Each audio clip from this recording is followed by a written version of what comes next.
Doctor صاحبہ سب سے پہلے تو آپ کی رائے کیا ہے؟ سسٹم چلے گا یا اسے ریسیٹ کرنا ہوگا؟ دیکھیے سب سے پہلے تو آئی وڈ سے کہ اس کو اتنے سمپلسٹک ٹرمز میں ہم نہیں بات کر سکتے ہیں، اس کے اوپر ہم بحث نہیں کر سکتے. اچھا سسٹم کو ریسیٹ کرنا یہ کوئی دس از ناٹ اے کمپیوٹر جس کو ایک بٹن آپ دبائیں گے اور دوسرا بٹن دبائیں گے تو وہ ریسیٹ ہو جائے گا.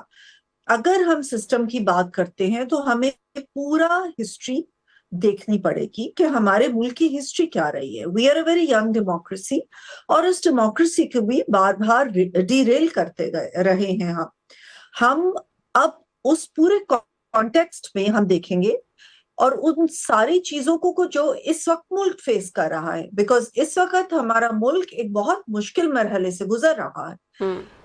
ہم نے یقیناً پچھلے سال مئی 2025 میں انڈیا کے دام کھٹے کیے. ہماری پاک افواج نے نہایت ہی مہارت اور بہادری کے ساتھ انڈیا کو یہاں سے بھاگنے پہ مجبور کیا، لیکن India is still smarting from those blows that it got.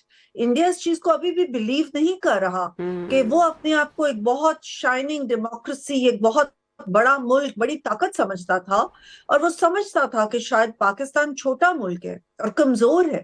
لیکن اس کو اس حقیقت کا سامنا کرنا پڑا کہ بے شک ہم سائز وائز چھوٹے ہیں لیکن size does not equal strength. ان کو اس برے طریقے سے شکست کا سامنا کرنا پڑا جس کو کہ president of America Donald Trump آج بھی یاد کرتے ہیں کہ ان کے کتنے جہاز مار گرا. اس کے بعد انہوں نے ہمارے ملک میں پراکسی وارز شروع کرائیں، انہوں نے دہشت گردی کی لہر پھیلائی. اس وقت 2 صوبے تو ہمارے دہشت گردی کی لپیٹ میں ہیں. نمبر 2 یہ کہ ہمارے بہت سارے ہسٹوریکل فیکٹس ہیں، ہمیں دیکھنا پڑے گا کہ کس طریقے سے اگر ہم نے مزید جو ہمارے صوبے ہیں ان کو مزید ہم نے ڈیوائیڈ کرنا ہے تو اس کے کیا طریقہ ہو سکتا ہے، اس کی کیا خواہشات ہو سکتی ہیں. سب سے پہلے تو عوام کا حق ہے، سب سے پہلے تو عوام ہمیں بتائیں گے کہ وہ کیا چاہتے ہیں. نمبر 2 یہ کہ عوام کے نمائندگان جو اس وقت پارلیمنٹ میں بیٹھے، اور پارلیمنٹ از دا سپریم باڈی، اگر ہم نے اس چیز کے اوپر ڈیبیٹ کرنی ہے تو وہ پارلیمنٹ میں ہوگی. پارلیمنٹ میں موجود جو دیگر جماعتیں ہیں بشیرزا صاحبہ، پی ٹی آئی ہے، جے یو آئی ہے، پیپلز پارٹی ہے، وہ تو اس بات پر متفق ہیں کہ سسٹم ناکارہ ہو چکا ہے. پھر بلاول صاحب کا حکومت کے لیے کاؤنٹ ڈاؤن شروع کر دینا یہ نہیں بتا رہا ہے کہ بات بہت آگے بڑھ چکی ہے؟ پارلیمان میں جب آپ کہہ رہی ہیں کہ بات ہونی چاہیے تو یہ لوگ تو متفق ہیں ایک چیز کے اوپر. دیکھیے وہ جو بلاول بھٹو صاحب نے کہا وہ ایک الیکشن کے کانٹیکسٹ میں تھا. یہ جماعت وہاں پہ حکومت کر رہی تھی، پیپلز پارٹی، ان کو ایک شکست کا سامنا کرنا پڑا ہے جو ان کے لیے ایکسپٹ کرنا اس وقت مشکل ہوئی ہے، جس کی وجہ سے الیکشن کے کانٹیکسٹ میں وہ ہارش باتیں کر رہے ہیں، ہارش بیانات دے رہے ہیں. لیکن انشاءاللہ جب الیکشنز ختم ہو جائیں گے تو پیپلز پارٹی جو کہ ایک جمہوری جماعت ہے اور جمہوریت کا بڑا اسٹرانگ بیک گراؤنڈ رکھتی ہے، وہ ری تھنک کرے گی اور واپس ہم انشاءاللہ تعالی مذاکرات کر کے اپنی اسی حکومت کو انشاءاللہ تعالی مزید اسٹرانگ کریں گے. لیکن اگر آپ باقی پارلیمنٹ کی جماعتوں کی بات کرتی ہیں، بالکل ہر ایک کا اپنا ویو پوائنٹ ہو سکتا ہے، ہر ایک کی اپنی سوچ اس کے بارے میں ہو سکتی ہے.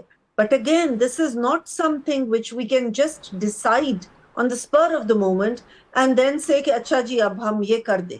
یہ ڈیبیٹ ہوگی، اس کے مختلف محرکات پہ ڈیبیٹ ہوگی، اور میں ڈیبیٹ کو بالکل ویلکم کرتی ہوں، ہماری جماعت بھی ویلکم کرتی ہے. لیکن بہت سارے ایشوز ہیں، بہت سارے جو ہیں اس کے پہلو ہیں جن کے اوپر ڈیبیٹ کرنا ضروری ہے. محسن نقوی صاحب کیوں یہ بات کر رہے ہیں؟ آپ کی اپنے جو وزیر ہیں آپ کی اپنی پارٹی کے، وہ یہ بات کیوں کر رہے ہیں؟ دیکھیے ان کا ایک ویو پوائنٹ ہے جو انہوں نے ایک بزنس فورم کے اوپر ایکسپریس کیا ہے، اور بہت سارے لوگوں کا یہ ویو پوائنٹ ہو سکتا ہے.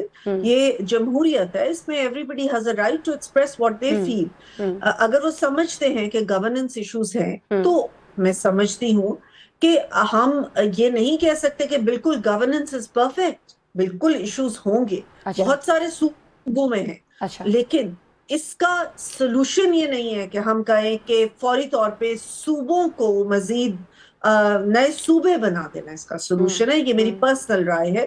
اس کا سلوشن اور بہت ساری چیزیں، گورننس کو